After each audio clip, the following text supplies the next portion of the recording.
తెలంగాణలో రైతు రుణమాఫీకి సంబంధించి మార్గదర్శకాలను ప్రభుత్వం విడుదల చేసింది. ప్రతి రైతు కుటుంబానికి 2 లక్షల రూపాయల రుణాన్ని మాఫీ చేయనుంది. ఇందుకోసం కుటుంబాన్ని యూనిట్ గా తీసుకుంది రాష్ట్ర ప్రభుత్వం. రుణమాఫీ అమలుకు రేషన్ కార్డు తప్పనిసరి చేసింది. మొదట మహిళలకు రుణమాఫీ చేయనుండగా తర్వాత ప్రాధాన్యత ప్రకారం రైతు రుణాల మాఫీ జరగనుంది.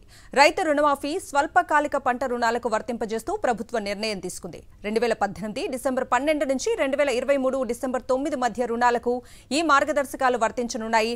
డీబీటీ పద్ధతిలో నేరుగా లబ్ధిదారుల రుణ ఖాతాలకు జమ చేయనుంది ప్రభుత్వం.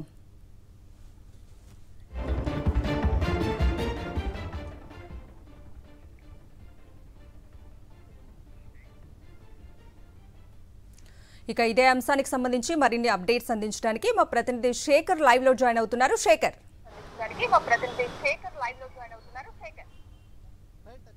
రుణమాఫీ 2 లక్షల రుణమాఫీ అన్నది గత జనరల్ ఎలక్షన్స్ నుంచి ఇప్పటి వరకు మొత్తం రాష్ట్ర రాజకీయాల్లో కీలకమైనటువంటి అంశము.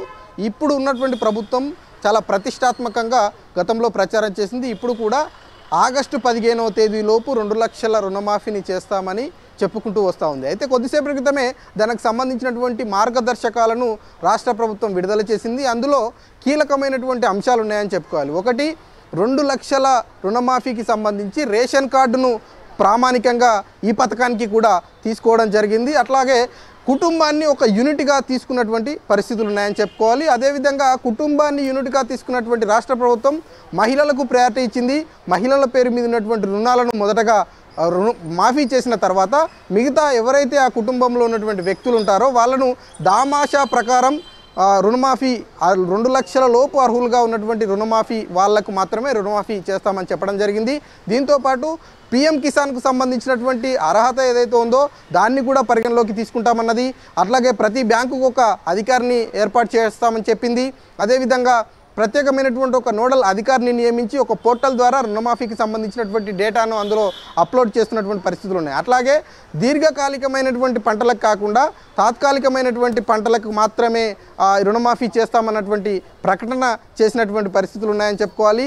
దీని మీద కొంత ఇప్పుడే కొద్దిసేపటి క్రితమే ఈ గైడ్లైన్స్ విడుదల చేసింది కాబట్టి రాబోయేటువంటి ఈ ఆగస్ట్ 15th లోపు ఎలాంటి స్పందన వస్తుంది అన్నది చూడాల్సి ఉంటుంది. ఎందుకంటే గతంలో కాంగ్రెస్ ప్రభుత్వం హామీ ఇచ్చినటువంటి సందర్భంలో ఇట్లాంటి అంశాలను ఏవి కూడా ప్రకటన చేయలేదు. ఇక ముఖ్యంగా 2018 డిసెంబర్ 12వ తేదీ నుంచి 2023 డిసెంబర్ 9వ తేదీ వరకు మధ్యలో ఉన్నటువంటి రుణాలు ఏవైతే రెన్యువల్ చేసుకున్నటువంటి రుణాలు కావచ్చు, అట్లాగే తాజాగా ఇచ్చినటువంటి రుణాలను అమలు చేస్తాము, అట్లాగే వర్తింప చేస్తామని చెప్పుకుంటూనే సెకండ్ టైం అదే గైడ్లైన్స్లో దానికి సంబంధించినటువంటి విషయంలో దామాషా ప్రకారం మేము విడుదల చేస్తాము, అట్లాగే రెన్యువల్ చేసేటువంటి వాళ్ళకి వర్తింపేటువంటి అవకాశం ఉండదు అన్నట్లుగా ఈ గైడ్లైన్స్లో మరొక ప్రకటన చేసినటువంటి పరిస్థితులు ఉన్నాయి. కాబట్టి దీని మీద ప్రభుత్వం పూర్తిస్థాయి స్పష్టత మరొకసారి ఇవ్వాల్సి ఉంటుంది.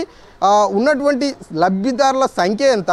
31,000 కోట్ల రూపాయలు ఇప్పటికే ఖర్చు అవుతుంది. దానికి ప్రభుత్వం మీద భారం పడుతుందని చెప్తున్నప్పటికీ ఈ రేషన్ కార్డు వర్తింపు అన్నది ఏ రకంగా చూస్తుంది అన్నది కూడా చూడాల్సి ఉంటుంది. ఎందుకంటే బ్యాంకులలో రుణాలు ఇచ్చేటువంటి సందర్భంలో రేషన్ కార్డు అన్నది ప్రామాణికంగా తీసుకోలేదు. కేవలం పాస్బుక్ ఉందా లేదా అన్నది చూస్తారు. గతంలో ఏవైనా రుణాలు ఉన్నాయా లేవా అన్నది చూస్తారు. దాంతోపాటు 2 లక్షలకు సంబంధించినటువంటి విషయంలో 2 లక్షలకు పైబడి ఏవైనా రుణాలు ఉంటే కనుక వాటిని ముందుగా చెల్లించాల్సి వస్తుంది. అర్హులుగా ఎవరైతే ఉంటారో వాళ్ళు కూడా ఆ 2 లక్షలకు పైబడి ఉన్నటువంటి అమౌంట్ను చెల్లిస్తేనే ఈ అర్హత సాధిస్తారు అన్నట్లుగా ఈ గైడ్లైన్స్లో చాలా స్పష్టంగా ఉంది. కాబట్టి వీటన్నిటి మీద రాబోయేటువంటి రోజుల్లో ప్రభుత్వం ఇంకా ఏదైనా మార్పులు చేర్పులు చేస్తుందా లేదా అన్నది చూడాల్సి ఉంటుంది. అదేవిధంగా రేషన్ కార్డు ప్రామాణికం అన్నటువంటి అంశాన్ని ఎట్లా చూడొచ్చు, ఎంతమంది అర్హత వస్తుంది? ఎందుకంటే కుటుంబం ప్రామాణికం తీసుకున్నప్పుడు రేషన్ కార్డును ఖచ్చితంగా పరిగణలోకి తీసుకోవాలన్నటువంటి అంశాన్ని రాష్ట్ర ప్రభుత్వం దృష్టిలో పెట్టింది. కాబట్టి రేషన్ కార్డుని ప్రామాణికంగా తీసుకుంది. కానీ బ్యాంకుల్లో రుణాలు ఇచ్చినటువంటి సందర్భంలో రేషన్ కార్డును ప్రామాణికంగా తీసుకోరు. కాబట్టి ఆ విషయం మీద ఎట్లాంటి స్పష్టత ఇస్తుంది, ఎంతమంది లబ్ధిదారులు ఉంటారు అన్నది కూడా కొంత తేల్చాల్సినటువంటి పరిస్థితి అయితే కనిపిస్తూ ఉంది. Kavitha. Right Shekhar, thank you.